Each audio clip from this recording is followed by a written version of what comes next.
What is up, fellas? It's your boy Dying Food. I have no idea what that means, but that's okay because we are here together back on the channel today for another video for you, the people. And look what we got here. Look what we're playing today.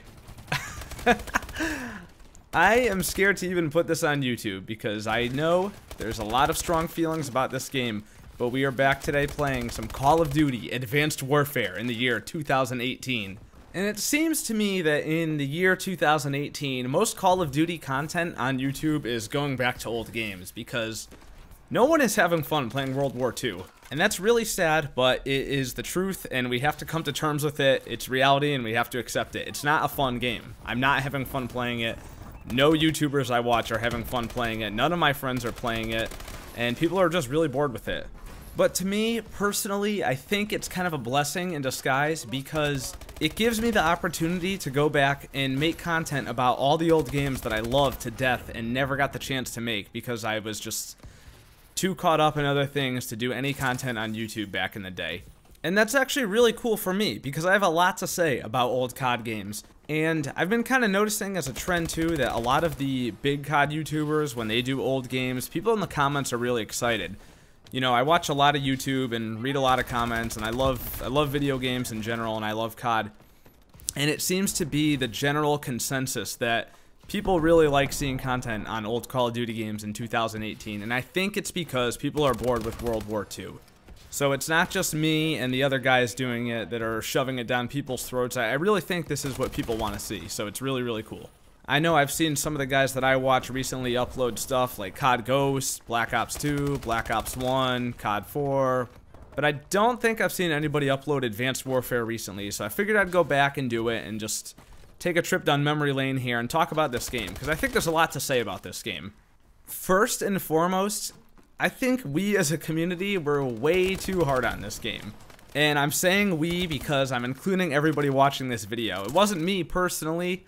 Not to be like, hey, don't look at me type of thing, but honestly, I loved this game. I really did. When this was the current game, I had an absolute blast playing it. Because in my opinion, and not even only in my opinion, but when you just look at things from a general objective point of view, no bias whatsoever, and accept the game for what it was, there were really a lot of good design choices in this game.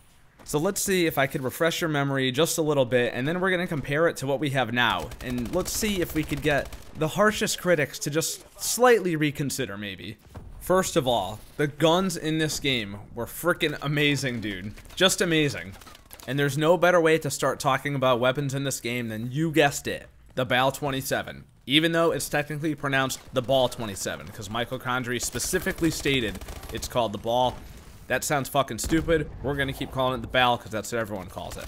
Anyway, amazing gun. Such a powerful weapon, and it was the dominant gun in the game for at least the first 3 months, to the point where people started referring to Advanced Warfare as BAL of Duty. But just because the BAL was a very good weapon doesn't mean that there weren't other very good weapons too.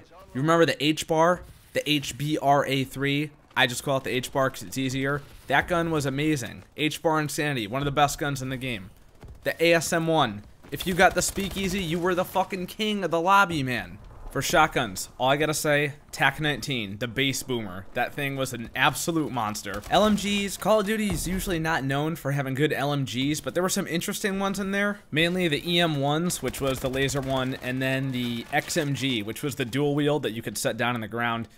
Which seems kind of stupid at face value, but when you actually start using them, they're actually really good weapons because you could shoot very, very far distances with no recoil whatsoever, which was really, really cool. So while the LMGs weren't the best weapons in the game, they were certainly interesting and fun to use. Speaking of fun, what about the RW1, the railgun, the pistol? One shot from just about any distance. It was such a blast to use. And finally, no Call of Duty weapons review list is complete without snipers. And we cannot forget about the Moors and the Atlas 20mm. Everybody thinks of sniping in this game and goes back and thinks about the Moors, but the Atlas was one of those guns that was kind of underrated, and then you picked it up and started using it and said, holy shit, this thing is amazing. So yeah, overall, I think the guns in this game were some of the best guns we've ever had. I don't think anyone can deny that, and there was tons of variety to choose from and different ones that fit different play styles. Even though, in spite of all that, a lot of people just use the BAL. But whatever. That's just how people chose to play the game. Objectively, there were other good weapons in this game. Second, I thought the maps were really, really good in this game. There were a lot of maps that I really got excited to play. Comeback being one of them. I know there was a couple different times where we had Comeback 24/7 playlist. But yeah, dude, Comeback, Biolab, Defender, Detroit. What were some other ones? The big one, the sniping one. I can't remember what it was called off the top of my head. It was kind of had the pyramid at the top. And then there was Recovery, which was the one that has two sides and it switches mid-game. That was pretty cool. Then there was Solar, another good map. And then the one that was at the vacation resort. I always forget the name of it. Hold on, it's gonna bug me. I gotta look it up. Okay, I looked it up. Terrace, that's it. I always get that one confused with Plaza from Black Ops 2 because they kind of look the same. They both got the same like bluish nightclub vacation island resort vibe going on. But yeah, case in point, tons of good maps. There were very few maps that I would back out of on purpose on this game. Can't say the same about World War II. I back out of Gustav Cannon just about every single time. I often back out of playing USS Texas because I can't deal with all the head glitching. It's too frustrating to play on that map. And then Carentan, just forget it, dude. Not even gonna try with that one. So right there, I just named 3 maps off World War II that I can't stand, and there are only 9 maps. That's 1/3 of all the maps that are unplayable for me, personally. That's a pretty big problem. But here in Advanced Warfare, if there were any maps I'd back out of, maybe Ascend. That was one of my lesser favorites. I didn't really hate it, but definitely not preferred. Atlas Gorge, which was the remake of, what the hell is it called from COD 4? Pipeline. That one wasn't very good, but it was still kind of fun to play just because it was a remake, so it kind of makes it okay, I guess. But really, at the end of the day, the maps in Advanced Warfare were good. I really, really liked them a lot. And I thought they were really well built for the movement style and core mechanics of the game. So right there, I mean, what the hell else do you want? Weapons, maps, oh, kill streaks. Duh, kill streaks. You know, there's a lot to say about all the different kill streaks in this game, but I'm just going to leave you with this image right here. Oh yeah, you already know the fucking deal, dude. When you were getting system hacked, you were so angry, you can't even deny it. And getting those system hacks and just keep hitting them over and over and over was such a good feeling. Disabling the exosuits, making the flash go in front of their eyes, and that fucking skull that came up that was so annoying. It was so annoying that they actually took it out of the kill streak. They actually nerfed it and took it out because people were so annoyed by it. That is amazing. That is one of the funniest things I've ever heard. But I love the system hack, and there were other good kill streaks too. Like, personally, I always use the Warbird. That was a really good one. I think you guys know by now, I'm kind of a mid-range kind of kill streaks guy. I don't go for the big ones just because it's not efficient for me. I'm not super good at this game or anything. But coming from a pretty average to maybe slightly above average player, I loved the kill streaks in this game. I had so much fun getting them. And with domination, it was super easy.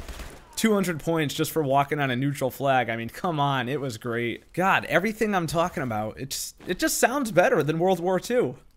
I'm sorry, Sledgehammer, I liked your first game better. I thought it was a way better game. I would take Advanced Warfare any day over World War II. I think it's really a shame that there's little to no player count left over on this game. I can't even get a game of domination. It's team deathmatch only, which is really, really sad. It's one of the first times in COD history I can remember going into a lobby and just seeing no games found on the screen. I've never seen that before. And it's just really, really sad. Because I think the game was a lot better than people ever gave it credit for, but it was the first game to have exo jumps and boost jumps and supply drops and a bunch of other things that are just now controversial to the Call of Duty community, unfortunately.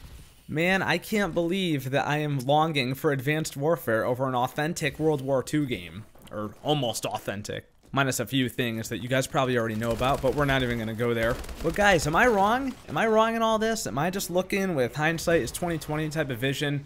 Or is Advanced Warfare really better? Or maybe it's not better. Maybe it was just more fun.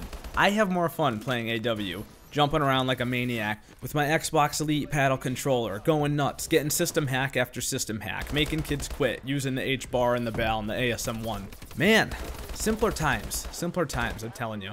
But I want to hear from you guys too. Which game do you honestly think is better? I think I've learned the hard way that boots on the ground is not the cure. You can't have boots on the ground and have the other things that are going on in World War II like 50-point dom and poor kill streaks and still have it be fun. Boots on the ground is good after 3 years of jetpacks, but it's not going to be the end-all be-all and the only thing needed to kind of make Call of Duty great again, for lack of a better word.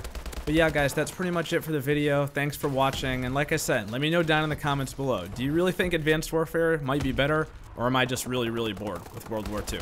I'd love to hear what you guys think, or hit me up on Twitter. Links in the description down below. And as always, you know the deal. If you liked what you heard, please leave a thumbs up and consider subscribing for more astonishing, mind-blowing gaming content. And I will see you guys in the next one.